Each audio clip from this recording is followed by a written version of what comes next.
कभी धार्मिक और आध्यात्मिक आस्था का केंद्र रहा वृंदावन आज अचानक से प्रॉपर्टी शार्क्स के आस्था का केंद्र क्यों बनता जा रहा है? क्या वृंदावन में रियल एस्टेट की वैसी ही डिमांड है जैसे कि नए नए प्रोजेक्ट लॉन्च करते समय बताई जा रही है? क्या वृंदावन की लोकल टेंपल इकोनॉमी, मंदिर के आसपास के आर्थिक स्रोत वैसे हैं कि इतने हाउसिंग प्रोजेक्ट्स, टाउनशिप्स और प्लॉट्स को खरीद सकें? क्या इंडिया के हाउसिंग मार्केट में बायर्स के पास इतना फाइनेंशियल डेप्थ है कि वो वृंदावन जैसे लोकेशन में सेकंड होम या हॉलिडे होम खरीद सकें? आखिर क्यों करेंगे एनआरआईज वृंदावन के प्रॉपर्टी मार्केट में इन्वेस्ट, जिनके नाम पर आम लोगों को गुमराह किया जा रहा है? क्या वृंदावन रियल एस्टेट बनता जा रहा है एक ऐसा केस स्टडी जो आगे बस अपने इन्वेस्टर एक्टिविटी के लिए ही जाना जाएगा? क्या है सच वृंदावन में इतने सारे रियल एस्टेट प्रोजेक्ट्स के हाइप का और प्रॉपर्टी की कीमतें क्यों बढ़ती जा रही हैं इस टेंपल टाउन में?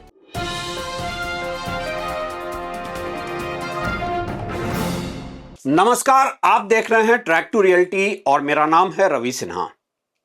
अगर आप अपनी धार्मिक और आध्यात्मिक आस्था के तहत वृंदावन में प्रॉपर्टी खरीदने की सोच रहे हैं तो सावधान हो जाइए।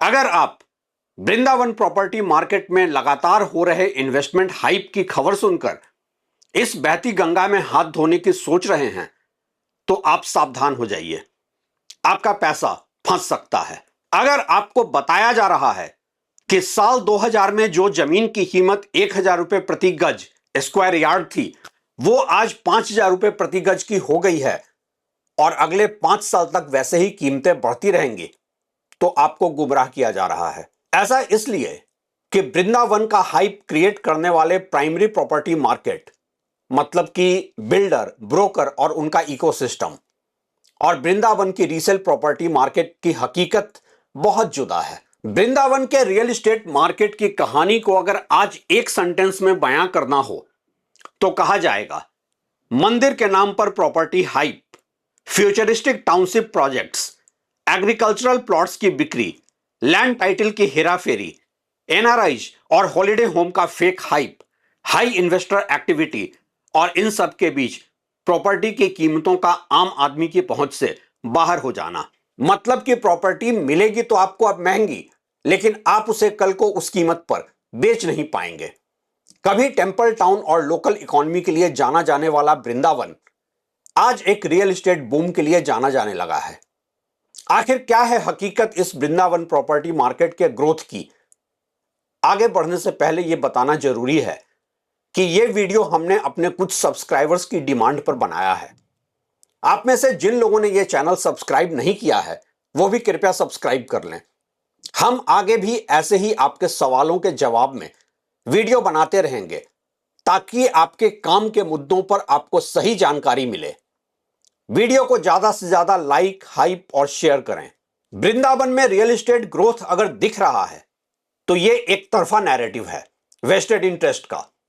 यहां के प्रॉपर्टी मार्केट पर एक नजर डालने से स्पष्ट हो जाता है कि इसमें ग्रोथ या बूम जैसा कुछ नहीं है। इसके पीछे रियल डिमांड से ज्यादा हाइप प्लस पॉलिसी पुश का मिक्स है। आज मैं आपको इसे साफ तरीके से हाइप वर्सेस हकीकत में समझाता हूं। सबसे पहला कारण बताया जा रहा है धार्मिक पर्यटन, रिलीजियस टूरिज्म। वृंदावन हर साल करोड़ों श्रद्धालुओं को अट्रैक्ट करता है। कहा जा रहा है कि अब ट्रेंड बदल गया है। पहले लोग एक दिन के लिए आते थे, अब लोग सेकंड होम, रिटायरमेंट होम भी खरीद रहे हैं। इसी वजह से फ्लैट्स, गेस्ट हाउसेज, रेंटल्स की डिमांड बढ़ी है। प्रॉपर्टी प्राइसेज में 2017 से अब तक 160%, 200% तक ग्रोथ हुई है। क्या इन सब का मतलब यह है कि डिमांड फेक नहीं है, रियल है? आगे देखते हैं। दूसरी वजह बताई जा रही है इंफ्रास्ट्रक्चर पुश, जो कि प्राइस ग्रोथ का इंजन है। यमुना एक्सप्रेसवे की वजह से दिल्ली से इजी कनेक्टिविटी जेवर एयरपोर्ट फ्यूचर में और बूस्ट देगा। बांके बिहारी कॉरिडोर से रिलीजियस टूरिज्म बढ़ेगा। Smart city plus township development होगा और इससे वृंदावन अब विलेज और टेंपल टाउन की पहचान से आगे निकलकर मिनी अर्बन इन्वेस्टमेंट जोन बन रहा है। तीसरी वजह बताई जा रही है सेकंड होम और एनआरआई मनी, जो कि एक साइलेंट ड्राइवर है। इन सब वजहों में वृंदावन की लोकल इकोनॉमी के नाम पर बस रिलीजियस टूरिज्म और टेंपल टाउन ही बताया जा रहा है। सवाल यह भी उठता है कि आखिर वृंदावन के रियल एस्टेट मार्केट में बायर्स कौन हैं? दिल्ली एनसीआर के लोग वीकेंड होम के लिए, एनआरआईज स्पिरिचुअल इन्वेस्टमेंट के लिए, और साथ हैं रिटायरीज भी। वृंदावन अब रहने की जगह कम, इमोशन और इन्वेस्टमेंट का कॉम्बो ज्यादा बन गया है। इन सब प्रॉपर्टी मार्केट के स्टेक होल्डर्स के दावों के बीच प्राइस रियलिटी को भी देखना जरूरी है। कुछ इलाकों में प्लॉट की कीमत 3,000 से 8,500 पर स्क्वायर यार्ड, तो वहीं हाई इन्वेस्टर एक्टिविटी वाले एरियाज में 15,000 से 60,000 प्लस पर स्क्वायर यार्ड के रेट चले गए हैं। 5 साल में 3x 4x ग्रोथ भी दिखाई गई है। लेकिन वृंदावन रियल एस्टेट के ग्रोथ की कहानी इन आंकड़ों से अलग है और यहीं पर सावधानी की जरूरत भी है। अगर वृंदावन में ग्रोथ ट्रेंड को सिर्फ फेस वैल्यू पे मान भी लें तो भी यह ग्रोथ यूनिफॉर्म नहीं है। हर जगह प्रॉपर्टी की कीमत नहीं बढ़ी है। प्राइम लोकेशंस जैसे टेंपल और एक्सप्रेसवे पर ही प्रॉपर्टी रेट्स तेजी से बढ़े हैं।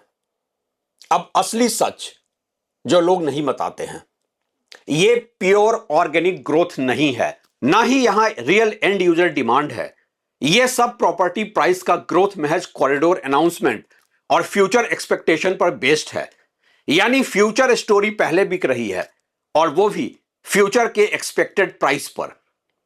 हाइप ड्रिवन सेलिंग बहुत ज्यादा है। बिल्डर्स बोलते हैं 3 साल में पैसा डबल, अयोध्या जैसा बूम आएगा। लेकिन रियलिटी यह है कि Vrindavan market and user driven नहीं है, स्पेक्युलेटिव है। रेंटल यील्ड उतनी स्ट्रांग नहीं है जितनी आपको दिखाई जाती है, जो प्रॉपर्टी प्राइसेस को जस्टिफाई कर सके। यहां सीजनल डिमांड, जन्माष्टमी, होली का पिक सीजन तो है, लेकिन ऑफ सीजन खाली रहने का रिस्क बहुत ज्यादा है। लीगल प्रॉब्लम्स और रेरा इश्यूज बहुत से प्रोजेक्ट्स के साथ हैं। क्लियर टाइटल नहीं, एग्रीकल्चरल लैंड कन्वर्जन इश्यूज, जहां एग्रीकल्चरल लैंड को रेजिडेंशियल या कॉमर्शियल बताकर बेच दिया गया और अब बायर्स फंसे पड़े हैं। गवर्नमेंट ने सर्किल रेट 10 से 25% बढ़ाया, लेकिन मार्केट ऑलरेडी ओवरहीटेड था। इसलिए local demand versus investor hype का एक क्लियर डिस्कनेक्ट है। लोकल्स के लिए प्रॉपर्टी महंगी हो रही है और आस्था की मार्केटिंग कुछ ऐसे की जा चुकी है कि आस्था अब कॉमर्शियल असेट या कॉमर्शियल कमोडिटी बनती जा रही है।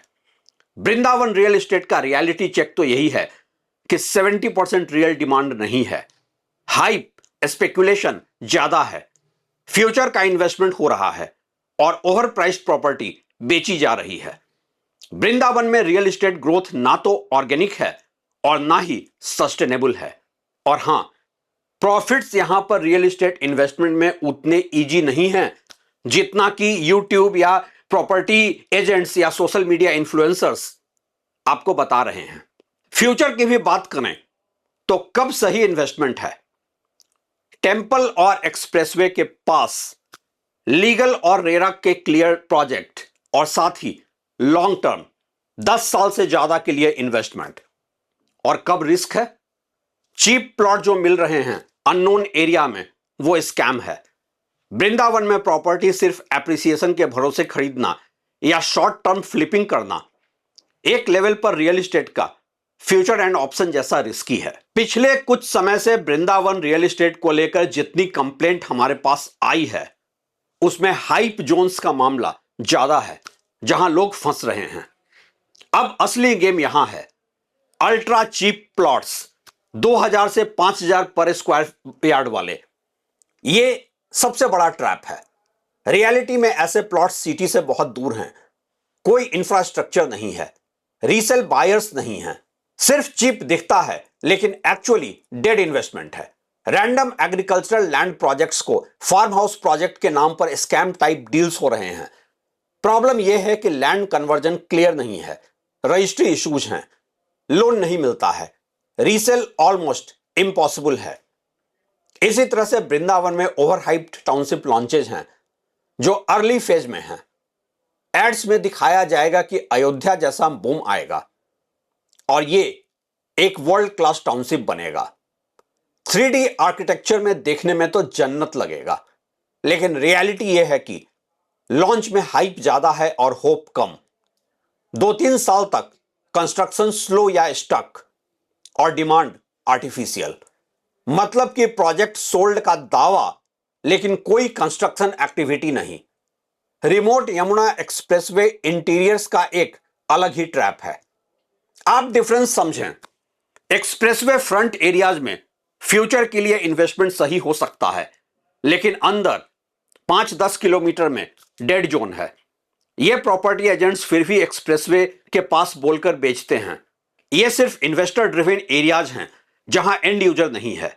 इसके विजुअल साइंस हैं, खाली प्लॉट्स, कोई रहने वाला नहीं, सिर्फ बोर्ड्स लगे हैं फॉर सेल।